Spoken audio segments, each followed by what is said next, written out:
Okay fine.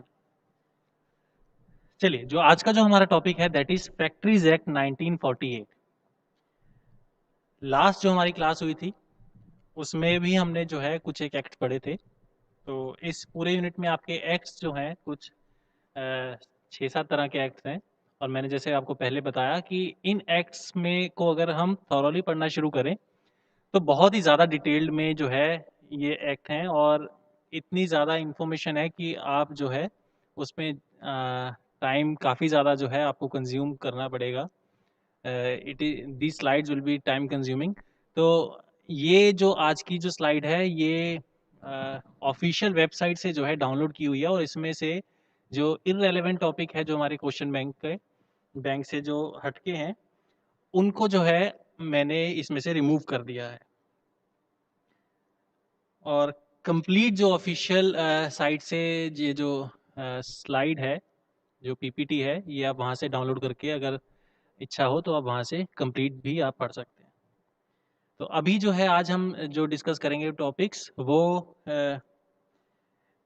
Will be related to your questions from the question bank. तो let us start. सबसे पहले कि ये जो एक्ट है 1948 वाला, factories act 1948, it is 63rd act of 1948, और ये लागू जो हुआ था दैट इज ऑन 23rd सितंबर 1948। मेन पर्पस इस फैक्ट्री एक्ट 1948 का जो है वो ये है कि जो आपके लेबर से रेगुलेटिंग जो लॉज हैं, जो फैक्ट्रीज में जो लेबर काम करती है, उनके लिए जो कुछ कानून बनाए गए हैं उनको अमेंड करने के लिए, उनको उनको कंसोलिडेट करने के लिए जो है ये एक्ट लागू किया गया इन इंडिया। अब कौन से लॉज हैं, वो बहुत सारे लॉज हैं, अगर चाहें तो आप पढ़ भी सकते हैं, और इनमें काफ़ी सारे जो हैं अमेंडमेंट्स भी होते रहे हैं टाइम टू टाइम। तो बेसिक जो पर्पस है इसका, वो हमारा जो है इस एक्ट को जब हम पढ़ना शुरू करते हैं, इसका पीडीएफ भी अवेलेबल है ऑन द वेबसाइट्स। तो इसके स्टार्टिंग में इसका जो है पर्पस जो है वो दिया हुआ है। तो बेसिकली जो इसके लॉज हैं जो रेगुलेट करते हैं हमारे लेबर्स को in the industry, in the factories, तो उनके वेलफेयर के लिए, उनकी हेल्थ, उनके सिक्योरिटी के लिए, या उनके वेजिस से, रेमुनरेशन से रिलेटेड जो लॉज हैं उनको अमेंड करने के लिए और कंसोलिडेट करने के लिए जो है ये लॉ इनेक्ट किया गया। अगर इस लॉ को हम थॉरली पढ़ना शुरू करते हैं, इसका चैप्टर 1 जो है, जो इसका प्रिलिमिनरी है, इसमें स्टार्टिंग में कुछ एक इसके शॉर्ट टाइटल, जैसे इंट्रोडक्शन टाइप होता है हमारे बुक्स में भी, या किसी जब आप थीसिस या प्रोजेक्ट फाइल जो है जनरेट करते हैं तो उसमें आपके कुछ स्टार्टिंग में जैसे इंट्रोडक्शन होता है उसी तरह से इसमें कुछ शॉर्ट टाइटल्स हैं। क्या कब कमेंस हुआ था, कब इसको इनेक्ट किया गया था इन इंडिया, तो ये सब चीज़ें जो इसमें इंट्रोड्यूस की गई हैं। और उसमें कुछ एक पॉइंट्स यहाँ पर जैसे नंबर 1, नंबर 2, नंबर 3 यहाँ पर दिया हुआ है। तो उसमें यह है कि this act may be called the factories act 1948 and it extends to the whole of India. तो इंडिया के किसी भी पार्ट में अगर आप जाएंगे तो ये लॉ जो है ये वहाँ पर जो है वो लागू एज इट इज़ होगा। And it shall come into force on the first day of April 1949। तो 1940 23 सितंबर 1948 को इनेक्ट किया गया, लेकिन जो है एग्जिस्टेंस में जो है ये फर्स्ट डे ऑफ अप्रैल 1949, मतलब 1 अप्रैल को 1949 को ये लागू किया गया। फिर उसके बाद एक चैप्टर में इसका इंटरप्रिटेशन है। इंटरप्रिटेशन का मतलब यहाँ पर कि जब इसमें हम कुछ टाइटल्स ऐसे यूज करते हैं तो उसका मतलब क्या है। जैसे पूरे एक्ट में जहाँ पर भी ये नंबर 1 जैसे यहाँ पर है एडल्ट, तो adult means a person who has completed his 18th year of age. हमारे लिए कुछ नया नहीं है ये। एडल्ट मीन्स जो इंसान 18 साल की उम्र जो है वो तय कर चुका होता है, 18 साल से ऊपर का जो लड़का या लड़की जो है उसको हम एडल्ट कंसिडर करते हैं। तो कुछ नया नहीं है, बट इंटरप्रिटेशन है, क्योंकि अलग किसी और कंट्री का, किसी और नेशन का अगर कोई आदमी आकर इस लॉ को पढ़ना शुरू करे तो वहाँ पर हो सकता है कि हमारा और वहाँ का जो है ट्रेडिशन और कल्चर डिफरेंट हो। तो उन सब के लिए जो है समझने के लिए हमारे पास यहाँ पर इंटरप्रिटेशन देना ज़रूरी है।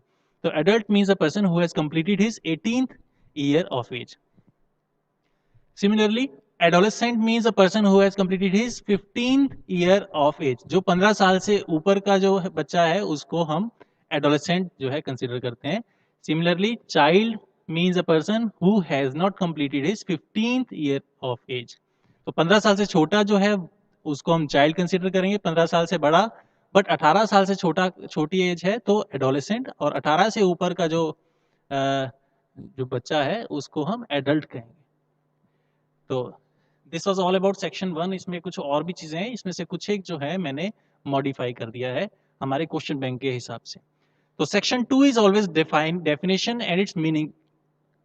हमारे कुछ डेफिनेशन जो है उसके बारे में दिया हो, जैसे एडल्ट की डेफिनेशन है, एडोलेसेंट की डेफिनेशन है, चाइल्ड की डेफिनेशन है, तो हमारे पास इसकी कुछ डेफिनेशन। तो पहला जो आपका चैप्टर है वो इंट्रोडक्शन टाइप है और नंबर 2 इज इंटरप्रिटेशन।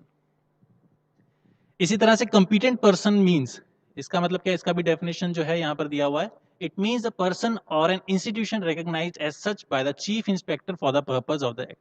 तो इस एक्ट का जो हमारा इंस्पेक्टर, चीफ इंस्पेक्टर कहें, या फिर ऐसा एक आदमी जो कि इस एक्ट को अच्छे से जानता हो और लागू करता हो, इंस्पेक्ट करता हो, that is competent person. Hazards process का मतलब ये देखिए बहुत ही कॉमन सी चीजें हैं, ये सब आप जानते हैं, इसमें कुछ नया नहीं है, ठीक है। तो थ्योरेटिकल है थोड़ा सा, आई नो, तो आप देख सकते हैं और अपने लैंग्वेज में भी आप इन सब चीज़ों को लिख सकते हैं। बट जब लॉ के पर्पस की बात आएगी तो वहाँ पर जो है आपको एज इट इज़, जैसा कि लॉ में डिफाइंड है, एज इट इज़ जो है आप यूज़ कीजिएगा, उसमें कोई भी फेरबदल या अपनी तरफ से डेफिनेशन ना लिखिए। This is one suggestion from my side. तो हैजार्डस प्रोसेस मीन्स एक ऐसा प्रोसेस, हैजार्डस मतलब हमें पता है बिकॉज हम सब इंजीनियरिंग फील्ड से रिलेटेड हैं, तो हैजार्डस एक ऐसा प्रोसेस हो सकता है इंडस्ट्री में जहाँ पर कि कुछ हमें स्पेशल केयर जो है होनी बहुत ज़रूरी है, जहाँ पर कि कुछ इंजरीज होने के चांसेस ज़्यादा होते हैं, जहाँ पर कि कुछ पॉल्यूटेड या कोई जहरीली गैस या इलेक्ट्रिसिटी से रिलेटेड जो काम होते हैं, तो वो सारे जो प्रोसेस हैं जहाँ पर कि जान या माल का जो है खतरा हो, दोज आर हैजार्डस प्रोसेसेस। चाहे वो रॉ मटेरियल यूज किया जाए उसमें, चाहे इंटरमीडिएट या finish product, by products, waste, किसी भी तरह का जो है अगर उसमें प्रोसेस हो रहा है, ठीक है, जिसमें कि that causes material impairment to the health और रिजल्ट इन पॉल्यूशन, तो these processes will be called as hazardous process. State government के पास कुछ अथॉरिटीज जो है वो प्रोवाइड की गई हैं ताकि वो उस लॉ में शेड्यूल कर सकता है, अमेंडमेंट कर सकता है depending upon the manufacturing processes, या फिर वहाँ के कल्चर के हिसाब से, लेबर की डिमांड्स के हिसाब से थोड़ी बहुत जो है अमेंडमेंट के लिए कुछ एक रूम्स जो हैं प्रोवाइडेड किए गए हैं, जिसमें कि पावर, किस तरह की पावर यूज हो रही है, प्राइम मूवर, ट्रांसमिशन मशीनरी हो सकता है कोई मशीनरी जो है वो ऑब्सोलीट हो चुकी है, ट्रांसमिशन मशीनरी एक ऐसी हम यूज कर रहे हैं इन द फैक्ट्री जो कि बहुत ऑब्सोलीट हो चुकी है, या फिर उसके चांसेस, उसको यूज करने से इसके चांसेस हैं कि हेल्थ इश्यूज हो सकते हैं, कोई एक्सीडेंट हो सकता है। तो state government has the authority कि वो अमेंड कर सकती है या फिर उस मशीनरी को, उस पूरे प्रोसेस को जो है ऑब्सोलीट कर दिया जाए और उसको वहां से हटा दिया जाए। सिमिलरली मैन्युफैक्चरिंग प्रोसेसेस, आप जानते हैं कि मैन्युफैक्चरिंग प्रोसेस क्या होता है, जिसमें कि वी मेक, एल्टर और रिपेयर डिस्पोजल्स या पंपिंग ऑयल, वाटर से रिलेटेड मैन्युफैक्चरिंग की जाए, generating, transforming the power, composing types. तो ये थोड़ा सा थ्योरेटिकल है, इसको हम स्किप कर सकते हैं, as we know what is the manufacturing process.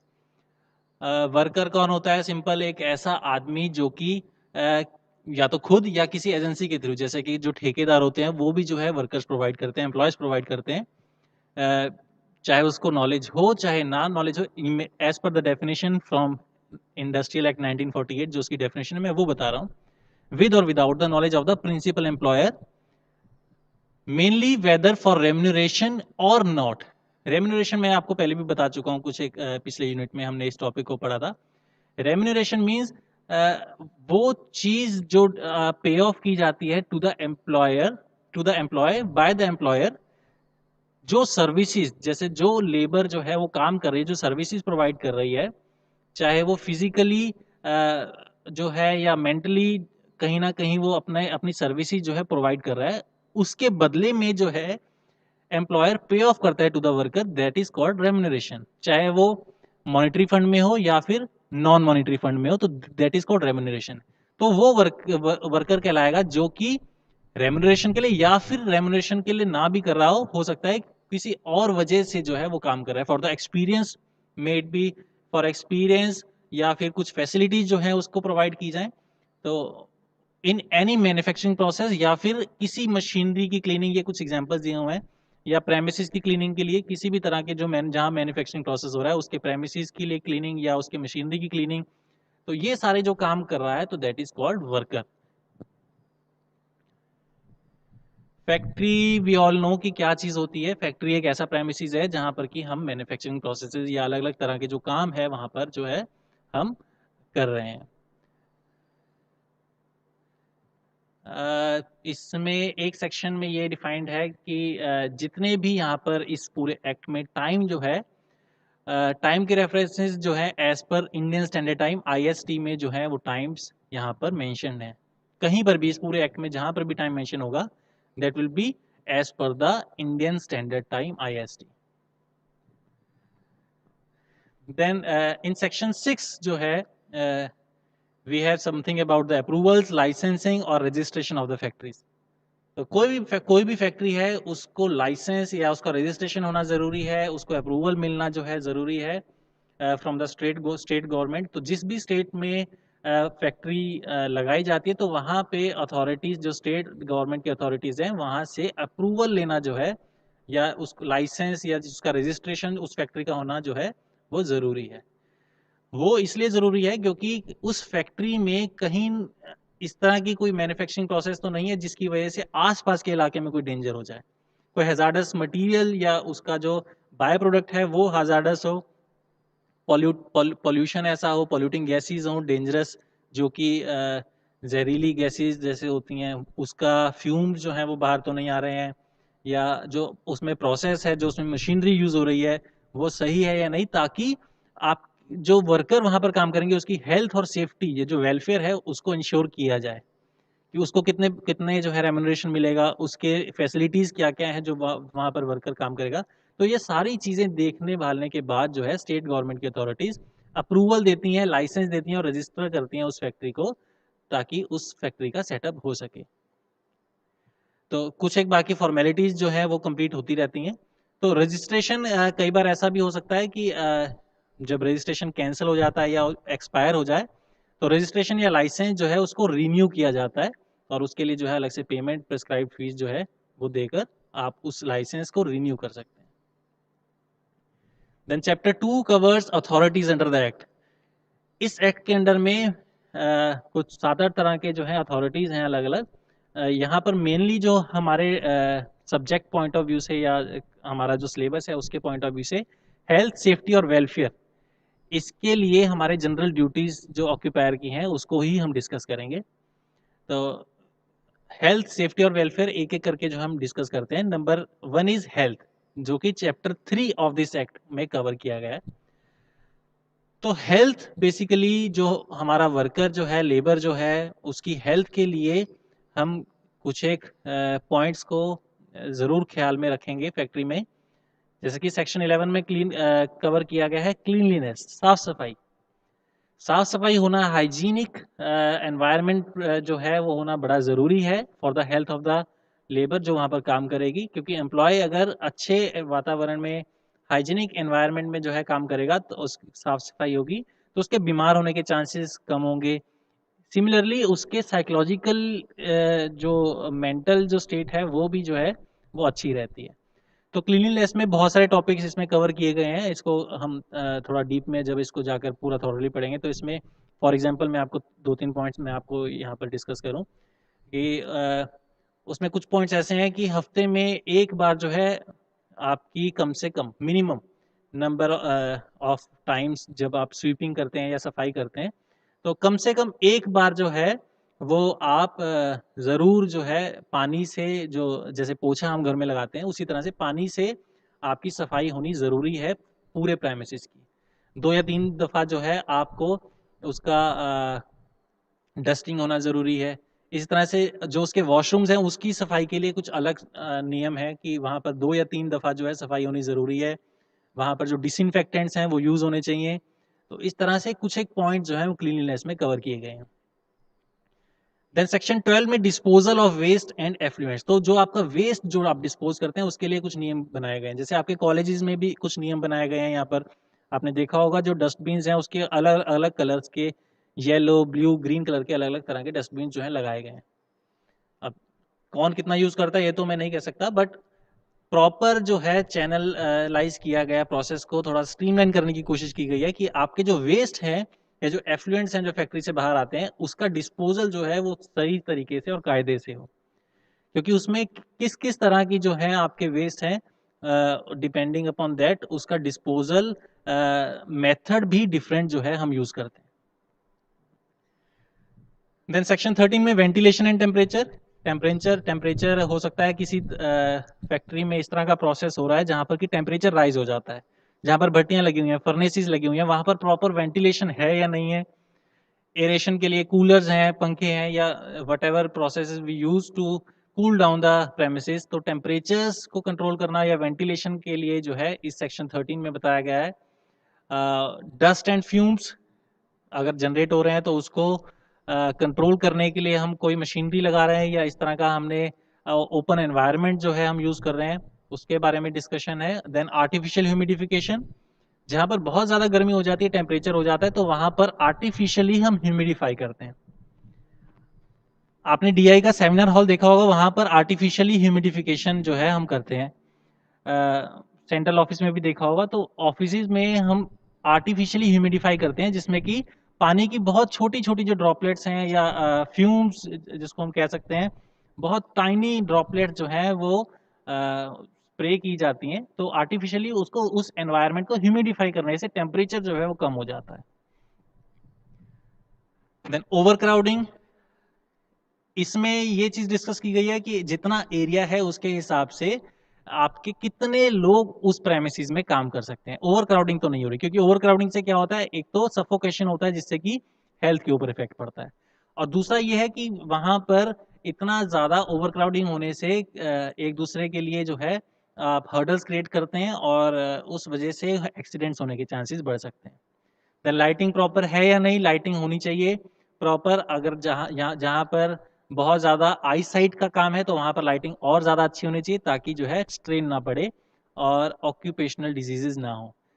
Drinking water के लिए कुछ फैसिलिटीज़ दी गई हैं कि जहाँ इसमें भी कुछ एक क्लॉजेज हैं कि पानी जो है वो ठंडा होने के लिए एक रिक्वायरमेंट है कि अगर किसी फैक्ट्री में 100 या 100 से ज़्यादा लोग हैं तो वहाँ पर अगर लेबर की डिमांड है तो वहाँ पर ठंडे पानी की मशीन होनी चाहिए। अगर 100 से कम है तो it is not necessary as per this act कि वहाँ पर ठंडे पानी की फैसिलिटी प्रोवाइड की जाए, चाहे वो गर्मी है चाहे सर्दी है। बट अगर 100 से ज़्यादा है और उनकी डिमांड है तो you have to provide the drinking water, और उस जो कि बहुत मशीन जैसे ठंडे पानी की है वो लगानी ज़रूरी है। सिमिलरली लेट्रिन्स एंड यूरिनल्स के लिए कुछ एक यहाँ पर सेक्शन में डिस्कशंस हैं कि लेट्रिन्स और यूरिनल्स की दीवारें कितनी ऊंची होनी चाहिए और सफाई जो है कितनी बार हो कितनी बार नहीं हो, वहाँ पर प्रॉपर उसका सीवरेज सिस्टम जो है वो डेवलप्ड है या नहीं है। और सेक्शन 20 में स्पिटून्स जो थूकदान है वो प्रोवाइड करने चाहिए, ऐसा नहीं कि कहीं पे भी थूक सकते हैं आप। तो स्पिटून्स जो है that should be provided on certain area जहाँ पर कि आप जाकर यूज कर सकते हैं, थूक सकते हैं। देन हेल्थ के बाद जो है सेफ्टी, सेफ्टी में हम कवर करते हैं सेक्शन 21 में fencing of the machinery, machinery की फेंसिंग है या नहीं। इसके लिए एग्जांपल आप ले सकते हैं, जैसे चेन, आपकी जो साइकिल की चेन है उसके चेन के ऊपर कवर होते हैं ऐसी टायर्स जो मूविंग पार्ट्स हैं आपके मशीन के, जैसे हमारे साइकिल के जो टायर हैं उसके ऊपर भी मड गार्ड्स होते हैं, तो उसी तरह से मशीनरी के जो मूविंग पार्ट्स हैं उसके ऊपर फेंसिंग है या नहीं, उसके गार्ड्स लगे हुए या नहीं, उन सब चीज़ों को जो है यहाँ पर थोड़ा सा डिस्क्राइब किया गया है कि आपके मूविंग पार्ट्स में मेनली दोबारा फोकस कर रहा हूँ, जो मूविंग पार्ट्स हैं मशीनरी के उनके ऊपर गार्ड्स होने ज़रूरी हैं, और अगर कोई ऐसी मशीन है जो कि बहुत हैजार्डस है तो वहाँ पर फेंसिंग होनी ज़रूरी है। आपने कई बार देखा होगा कि बाहर लिखा होता है एंट्री इज प्रोहिबिटेड, तो उसका मतलब यह है कि उस पर्टिकुलर एरिया में कोई ऐसा मशीनरी है या ऐसा कोई मटेरियल है जो कि विदाउट सुपरविजन किसी को यूज नहीं करना है, क्योंकि हो सकता है कि कोई आपसे आपको नॉलेज ना होने की वजह से कोई एक्सीडेंट हो जाए, तो फेंसिंग ऑफ मशीनरी जो है that is important. Then work on और नियर मशीनरीज इन मोशन, आप किसी एक मूविंग मशीन से कितनी दूरी पर रहकर काम कर सकते हैं। आप लोगों में से जो एनसीआर में गए होंगे, मेट्रो के पास में जब आप मेट्रो आ रही होती है प्लेटफॉर्म पे, तो वहां पर एक येलो लाइन बनी हुई है और यही सजेशन दिया जाता है कि उस येलो लाइन से पीछे रहें, जब मेट्रो आती है तो उस लाइन से पीछे रहेंगे। ओके, तो इस तरह से जो कोई मशीनरी है तो उसके भी जो है एक कितना नज़दीक जो है आप रहकर काम कर सकते हैं वो बताया गया है। Then employment of young person और ऑन डेंजरस मशीन्स, कोशिश यही की जाए जो डेंजरस मशीन्स हैं जिसमें कि बहुत ज़्यादा एक्टिव हो रहने की ज़रूरत है, वहाँ पर जो यंग पर्सनस हैं उनका एम्प्लॉयमेंट किया जाए, क्योंकि they are active mentally and physically both. तो डेंजरस मशीन्स को जो है वो ही लोग हैंडल करें, या एक्सपीरियंस जो लोग हैं वो हैंडल करें। Then striking gear and devices for cutting off power, power को कटिंग करने के लिए जो गियर्स या डिवाइसेस, ताकि in case of electric shocks तो हम जो है पावर को कट ऑफ कर सकें immediately. Then self acting machines के लिए जो आप ऑटोमेटिक है उनके लिए कुछ एक नॉर्म्स हैं। Casing of new machinery is same जैसे मैंने आपको गार्ड्स के बारे में बताया मशीनरी की। Prohibition of employment of women and children near cotton openers, तो वहाँ पर जो वुमेन्स हैं, लेडीज़ हैं या जो बच्चे हैं उनको वहाँ पर नहीं जाने दिया जाता near cotton openers. Hoist and lift के लिए अगर ज़्यादा ऊंचाई है तो लिफ्ट होना ज़रूरी है, हॉइस्ट होना ज़रूरी है। लिफ्टिंग मशीन चेन रोप्स के लिए या इस तरह की जो आपके पास मशीनरी होना ज़रूरी है ताकि लोड लेबर के ऊपर ज़्यादा ना पड़े, ऑक्यूपेशनल डिजीज़ का चांसेस कम हो जाए। और रिवॉल्विंग मशीनरी है तो उसको किस तरह से हम यूज़ करें। तो दीज आर कुछ ऐसे पॉइंट्स हैं जो कि उसमें डिस्कस किए हैं, जैसे प्रेशर प्लांट है, floor stairs and means of access, किस तरह से उसको एक्सेस किया जा सकता है। Pits sump openings in the floor, excessive weight कितना होना चाहिए, उससे ज़्यादा अगर है तो हमें कोई मशीन यूज़ करनी है। अगर कोई ऐसा जैसे वेल्डिंग करते हैं तो वहाँ पर आइस की प्रोटेक्शन के लिए शील्ड्स हैं या नहीं है। तो precaution against dangerous fumes gases, तो आपको मास्क प्रोवाइड किए जाएँ। कोई इलेक्ट्रिक लाइट है पोर्टेबल तो उसको किस तरह से हैंडल किया जाए। एक्सप्लोजिव मटेरियल है जिसमें इन्फ्लेमेबल डस्ट या गैस है तो उसको किस तरह से यूज़ करना है, क्या नियम है। और अगर आग लग जाती है तो उसके लिए क्या प्रिकॉशंस हैं, आपके फायर एक्सटिंग्विशर्स जो है लगे होने चाहिए। तो इस तरह से कुछ एक बहुत सारे जो है पॉइंट्स इसमें दिए गए हैं आपकी सेफ्टी के लिए। तो safety of building and machinery, maintenance of building, ऐसा ना हो कि बिल्डिंग बहुत पुरानी है और किसी भी टाइम पे वो टूट फूट जाए और उसकी साथ साथ मेंटेनेंस ना हो। तो मेंटेनेंस साथ के साथ अगर बिल्डिंग की होती रहेगी तो सेफ्टी जो है एम्प्लॉय की जो वहाँ पर काम कर रहा है वो रहेगी। अगर पुरानी बिल्डिंग हो जाएगी तो कभी भी पता चला कि भूचाल आया और वो जो है बिल्डिंग गिर गई, तो मेंटेनेंस जो है साथ के साथ होती रहे। तो इस तरह के बहुत सारे पॉइंट जो है इस सेफ्टी में डिस्कस किए गए। और इसके सेक्शन बी में जो है 40 के सेक्शन बी में सेफ्टी ऑफिसर्स के बारे में डिस्कशन हुआ है। सेफ्टी ऑफिसर एक वो आदमी है फैक्ट्री के अंदर जो कि बेसिकली उसका काम ही है कि सेफ्टी से रिलेटेड जो इश्यूज हैं उसको टेक केयर करना। सेफ्टी ऑफिसर अलग से किसी फैक्ट्री में होना जरूरी है तब जबकि किसी फैक्ट्री में 1000 या उससे ज्यादा लोग हैं, और या फिर जहां पर की रिस्क इन्वॉल्वमेंट ज्यादा है, बॉडी की इंजरी हो सकती है, पॉइजनिंग या डिजीज इस तरह का है, मतलब कोई ऐसा प्रोसेस हो रहा है जो कि हमारी हेल्थ के लिए हैजार्डस है। तो इस तरह के जो लोकेशंस हैं या फिर जहां पर 1000 से ज्यादा लोग हैं वहां पर हर फैक्ट्री में एक सेफ्टी ऑफिसर जो है स्पेसिफिकली अपॉइंट करना जरूरी है। उनकी ड्यूटीज, क्वालिफिकेशन या कंडीशंस क्या हैं वो जो है प्रेस्क्राइब्ड हैं इस पूरे आर्टिकल में, कि इसके लिए सेफ्टी ऑफिसर्स के लिए क्या क्वालिफिकेशन है और क्या कंडीशन ऑफ सर्विस है। ऐसा ना हो कि वो जो है खुद इस लायक ना हो कि वो काम कर सके और उसको हमने अपॉइंट कर दिया, पता चला वो जो है किसी बीमारी से ग्रस्त है और वो जो है सेफ्टी प्रोवाइड नहीं कर सकता। तो सेफ्टी ऑफिसर्स की क्या क्वालिफिकेशन है और कंडीशन सर्विसेज हैं, those are mention and prescribed in this act. और तीसरा जो मेन पॉइंट है दैट इज वेलफेयर। ये तीनों पॉइंट्स बड़े आपके लिए जो है इंपॉर्टेंट है, हेल्थ, सेफ्टी और वेलफेयर। तो तीसरा जो वेलफेयर है, वेलफेयर में हम फैसिलिटीज़ की बात करते हैं बेसिकली कि उसके सेक्शन 42 में वॉशिंग फैसिलिटीज़ के बारे में, अगर बहुत ज़्यादा काम किया जा रहा है, करवाया जा रहा है और उसको फैसिलिटीज़ प्रोवाइड करना जो है कुछ एक ऐसी ऑर्गेनाइजेशन है जहाँ पर कि कुछ ड्रेसेस प्रोवाइड की जाती हैं, वो ड्रेसेस पहन के जो है वो काम करें लेबर, ताकि उनकी जो ड्रेसेस हैं वो गंदी ना हो और उसके बाद वो ड्रेसेस जो हैं उनको 2 या 3 ड्रेसेस प्रोवाइड की जाती हैं, और जब वो काम करके जा रहे होते हैं तो वो अपनी ड्रेसेस जो चेंज कर सकते हैं। तो जब भी वो नेक्स्ट टाइम वो आएंगे तो उनके जो कपड़े जो हैं, वो जो ड्रेसेस हैं, वो वॉश होकर जो है उनको मिल जाती हैं। सेक्शन 43 में facilities for storing and drawing the clothes. तो आप अपने जो कपड़े हैं उनको स्टोर कर सकते हैं। हो सकता है कैबिन्स प्रोवाइड किए जाएं, हो सकता है जो है अलग से अलमीरा जो है प्रोवाइड की जाए, जहाँ पर कि आप अपने कपड़े जो है वो स्टोर कर सकते हैं, या ड्राई करने के लिए फैसिलिटीज दी जा सकती हैं। बैठने के लिए फैसिलिटीज है या नहीं है, सीटिंग एरियाज हो सकते हैं। फर्स्ट एड अप्लायंसेज हैं, कोई अगर इंजरी हो जाए तो फर्स्ट एड प्रोवाइड करना, कैंटीन्स प्रोवाइड करना, इसमें भी कुछ है। जब आप थॉरली पढ़ेंगे तो कैंटीन्स के लिए भी कुछ स्पेसिफिक है कि इतने नंबर ऑफ एम्प्लॉयज़ होना ज़रूरी है, अदरवाइज कैंटीन का होना ज़रूरी नहीं है। तो कैंटीन्स, ताकि अगर कोई खाना लेकर नहीं आया या जो है वर्किंग है, तो वो वहाँ पर जाकर खाना पीना खा सकता है, या लंच ब्रेक्स में वहाँ पर जो है वो ब्रेकआउट एरिया में जाकर खा सकता है। And shelters, rest rooms, lunch rooms, ये सब प्रोवाइड करना। क्रैचेस प्रोवाइड करना। क्रैचेस में अगर कोई वुमेन एम्प्लॉयज़ हैं, उनके अगर बच्चे छोटे हैं तो उन क्रैचेस का यूज़ किया जा सकता है। आपने यूट्यूब पे कई बार देखा होगा कि गूगल का अगर आप वर्क प्लेस देखें तो वहाँ पर ही बहुत सारी वेलफेयर फैसिलिटी जो है प्रोवाइड की जाती हैं। आपको अगर टाइम मिले या कभी मौका मिले तो यूट्यूब पे जाके गूगल के ऑफिस की जो वेलफेयर फैसिलिटीज़ हैं उनको ज़रूर एक बार एक्सप्लोर कीजिएगा। तो उसमें आप देखेंगे कि अगर कोई किसी के पास पेट है, कोई डॉगी जो है किसी ने पाला हुआ है, तो वो भी लेकर आ सकते हैं। वहाँ पर सब्जियाँ भी वहीं पे उग रही हैं, वहाँ पर रेस्ट एरियाज़ भी हैं। अगर आपको ओवरनाइट वर्किंग है तो आप रात को वहाँ पर सो भी सकते हैं। तो सारी फैसिलिटी जो है वहाँ पर प्रोवाइड की। तो इसी तरह से क्रैचेस के लिए भी है कि अगर वुमेन एम्प्लॉयज़ ऐसे हैं जिनके बच्चे छोटे हैं तो वहाँ पर क्रैचेस जो है प्रोवाइड किए जा सकते हैं। तो वेलफेयर ऑफिसर जैसे सेफ्टी ऑफिसर्स होते हैं, उसी तरह से वेलफेयर ऑफिसर्स हर एक फैक्ट्री में जो है होगा। कहाँ पर? जहाँ पर कि 500 या उससे ज़्यादा जो है वर्कर्स काम कर रहे हैं, और उनकी भी ड्यूटीज, क्वालिफिकेशन और कंडीशन ऑफ सर्विसेज जो है वो प्रेस्क्राइब्ड हैं इन द एक्ट। इसके पास पावर है टू मेक द रूल्स और supplement in this chapter.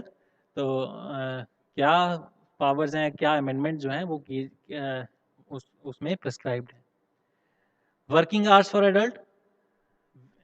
Working hours में जो ये आई मिसिंग है, वर्किंग है। वर्किंग आवर्स फॉर एडल्ट्स में इन सेक्शन में डिस्कशन किया गया है। आई नो बड़ा थॉरोली, बहुत थॉरो और थोड़ा थ्योरेटिकल है, तो आई कैन अंडरस्टैंड कि इंटरेस्ट कई बार नहीं बनता है, बट ज़रूरी है। तीनों टॉपिक्स बड़े इंपॉर्टेंट हैं। तो सेक्शन 51 में वीकली आवर्स जो हैं कि आपको हफ्ते में कितने घंटे जो है आप काम कर सकते हैं। तो ये कुछ रूल्स हैं, कहीं पर फॉलो होते हैं, कहीं पर नहीं भी होते हैं। तो no adult worker is to required और allowed to work more than 48 hours in a week. तो एक हफ्ते में 48 आवर्स से ज़्यादा वो काम ना करें। वीकली हॉलीडेज कितनी होनी चाहिए?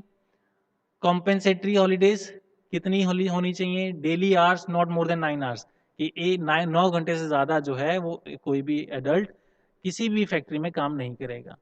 ठीक है, 9 आवर्स का मतलब यह है कि 9 वर्किंग आवर्स। उसके अलावा हो सकता है कि 1 घंटा या आधा घंटा, डिपेंडिंग कि कौन सी फैक्ट्री में क्या रूल्स हैं। उसमें लंच ब्रेक्स भी होंगे, लेकिन वर्किंग आवर्स जो है वो 9 से ज़्यादा ना हो। उसके अलावा इंटरवल्स रेस्ट के लिए not more then 5 hours before interval of rest of half an hour. तो अगर 5 घंटे के बाद अगर आपको कोई ब्रेक मिल रहा है तो आधे घंटे का जो है आपको इंटरवल ब्रेक्स मिलते हैं, लंच टाइम जैसे आपका भी होता है। तो नॉट टू एक्सीड 6 आवर्स। तो इसके लिए कुछ एक यहाँ पर डिस्कशंस हैं। Then spread over is not more than 10.5 hour, not to exceed 12 hours.